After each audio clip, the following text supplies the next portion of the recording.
Hola, ¿qué tal mis queridos campeones y campeonas? Bienvenidos. Gracias por suscribirse al canal. Ustedes son mis campeones y campeonas de todo el mundo. Gracias por suscribirse al canal y necesitamos mucho de su apoyo para nuestro canal. Aleluya. Hoy vamos a hablarles de un tema que se llama el intercambio de la cruz entre el Señor Jesús, Dios y el Espíritu Santo. Pero antes que nada, veamos el capítulo 53, versículo 2 y 5 de Isaías, donde dice: ciertamente llevó él nuestras enfermedades y sufrió nuestros dolores, y nosotros le tuvimos por azotado, por herido de Dios y por abatido. Mas él herido fue por nuestras rebeliones, molido por nuestros pecados. El castigo de nuestra paz fue sobre él, y por su llaga fuimos nosotros curados. Estos versículos tienen dos aspectos. Está el aspecto espiritual y está el aspecto físico. Consideremos primero el aspecto espiritual. Jesús fue castigado por nuestras transgresiones e iniquidades. Y ya que Él fue castigado, nosotros podemos ser perdonados. Al ser perdonados, tenemos paz para con Dios. Aleluya. Mientras no hayamos sido perdonados, no tenemos paz con Dios. La paz con Dios no viene sino a través del perdón. Podemos ser perdonados porque Jesús sufrió el castigo de nuestras iniquidades. Por lo tanto, quiero explicarlo de una manera muy sencilla. Jesús fue castigado para que nosotros pudiéramos ser perdonados. Aleluya, amén. Aleluya. La traducción literal es: Él llevó nuestras enfermedades y sufrió nuestros dolores, y como resultado nosotros hemos sido, ¿qué? Sanados. ¿Entienden? Tengo la sensación de que necesitan que esto les sea confirmado. Mantengan su dedo en Isaías 53 y vayamos a dos pasajes del Nuevo Testamento. Primeramente, Mateo. En inglés, por un sencillo error de traducción, casi ninguna de las versiones traduce estas palabras en su sentido más claro y literal. Otras lenguas sí lo hacen, además del español. Las lenguas escandinavas emplean las palabras normales para expresar enfermedad y dolores. En su traducción en alemán, Lutero empleó las palabras Krankheit y Schmerz, que son las palabras normales para expresar enfermedad y dolor.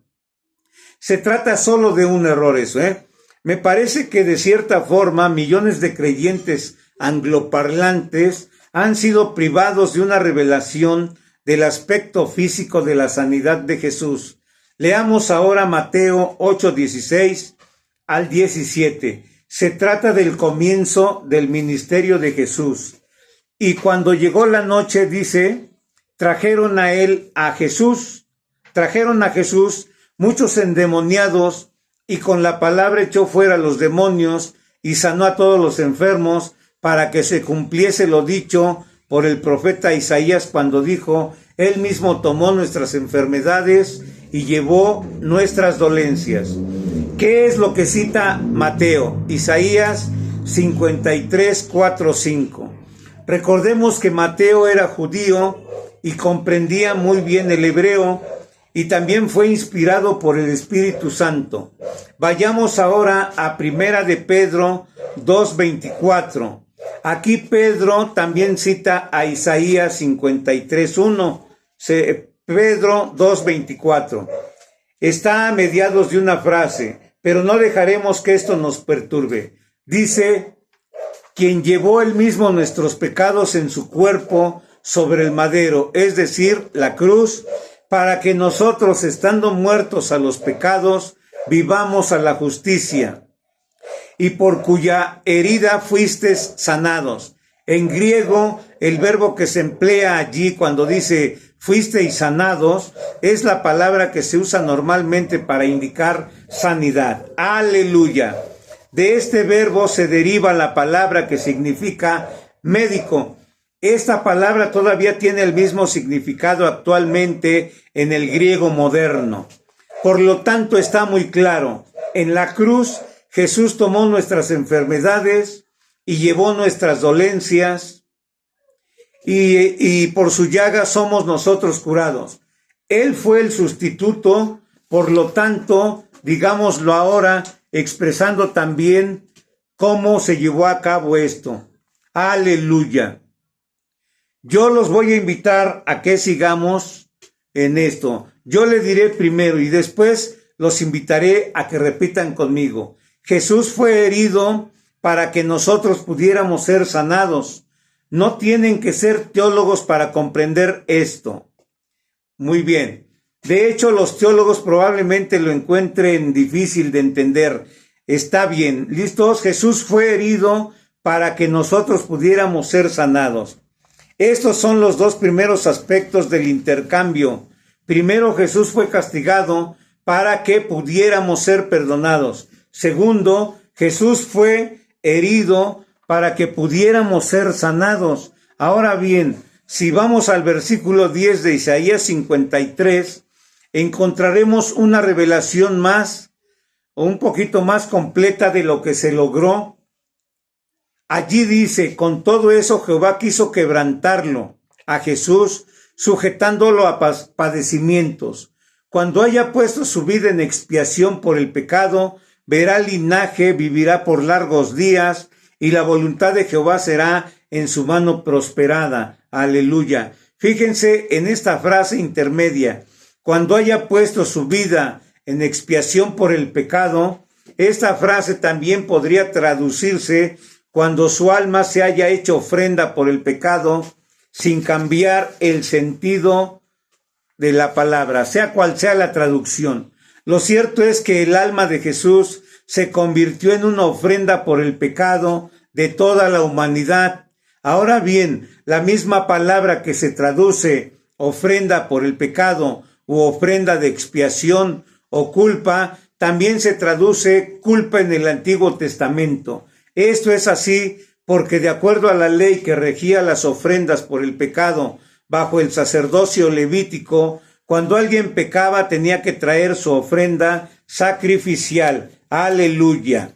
Podía ser una oveja, una cabra, un carnero o un toro. Le llevaba la ofrenda al sacerdote y le contestaba a este sus pecados. El sacerdote ponía sus manos sobre la cabeza del animal ofrecido y simbólicamente transfería los pecados del hombre a la ofrenda al animal. Y entonces el sacerdote mataba al animal, no al hombre. En otras palabras, el animal sufría la pena por el pecado del hombre al haberse identificado con este pecado. Ahora bien, el Nuevo Testamento deja muy en claro que en última instancia los toros, las ovejas y las cabras no pueden expiar el pecado del hombre. Estos no eran sino imágenes proféticas de Jesús, pero el alma de Jesús se convirtió verdaderamente en una ofrenda por el pecado. Y al convertirse en la ofrenda por el pecado, Él fue hecho pecado. Si dejan su dedo en Isaías 53 y van a 2 de Corintios 5:21, verán cómo expresa Pablo esta verdad. 2 de Corintios 5:21. Voy a leerlo con los nombres en vez de los pronombres para que resulte más claro. Dice lo siguiente: a Jesús, que no conoció pecado, por nosotros lo hizo Dios pecado, para que nosotros fuésemos hechos justicia de Dios en él. Ahora bien, a menos que comprendamos las ordenanzas que regían los sacrificios del Antiguo Testamento, no podremos apreciar totalmente que en 2 de Corintios 5:21, Pablo está citando a Isaías 53:10, cuando dice: cuando haya puesto su vida en expiación por el pecado, porque cuando su alma se convirtió en la ofrenda por el pecado, su alma se hizo pecado con el pecado de la humanidad. No hay que ser teólogo para entender en qué consiste el intercambio. Lo voy a decir una vez y espero que lo capten. La primera vez que yo lo diga con ustedes, Jesús fue hecho pecado por nuestro pecado. para que nosotros fuésemos hechos justos con su justicia. Examinemos nuevamente 2 de Corintios 5:21 para asegurarnos de que lo hayamos captado. Dice, a Jesús que no conoció pecado, por nosotros lo hizo pecado. Aleluya, para que nosotros fuésemos hechos justicia de Dios en él. Fíjense nuevamente en el intercambio. Jesús fue hecho pecado por nuestros pecados, para que nosotros fuésemos hechos justos. ¿Con la justicia de quién? Con su justicia de Jesús. No la nuestra, la suya. ¿Está bien? Yo lo diré primero y espero que ustedes me sigan. Jesús fue hecho pecado con nuestro pecado para que nosotros fuésemos hechos justos con su justicia. ¿De acuerdo? Está bien. Jesús fue hecho pecado con nuestro pecado para que nosotros fuésemos hechos justos con su justicia. ¡Qué alivio!, ¿verdad? No tenemos que esforzarnos al máximo para ser justos. Tenemos que recibir por fe la justicia de Jesucristo. Cualquier nivel de justicia inferior a este jamás nos llevará al cielo. Pero Dios ha provisto una manera por la cual podemos ser hechos justos con la justicia de Dios.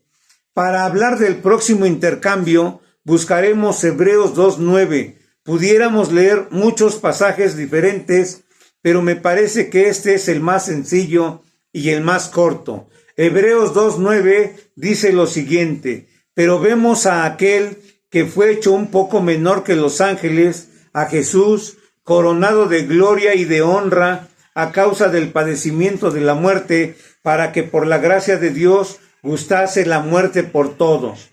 Así que la paga o la consecuencia del pecado es la muerte. Cuando Jesús fue hecho pecado con nuestro pecado, fue inevitable que tuviera que pagar la consecuencia del pecado, la cual es la muerte. Por lo tanto, Jesús gustó la muerte por nosotros. Ahora bien, no hay que ser teólogo para saber que Él lo hizo para que nosotros pudiéramos participar en su vida. Juan 10:10 dice lo siguiente: el ladrón no viene sino para hurtar, matar y destruir. Yo he venido para que tengan en abundancia. Por lo tanto, el intercambio es muy sencillo. Me gusta expresarlo así. Jesús gustó la muerte por nosotros para que pudiéramos ser partícipes de su vida. Bien, ¿están listos? Jesús gustó la muerte por nosotros para que pudiéramos ser participantes de su vida. Aleluya, gloria a su nombre. Muchas gracias a todos mis hermanos, gracias a Dios. Dele las gracias a Jesucristo, porque por Él vivimos, por Él comemos, por Él estamos sanos y Él nos da en abundancia. Muchas gracias, que el Señor los bendiga. Aleluya.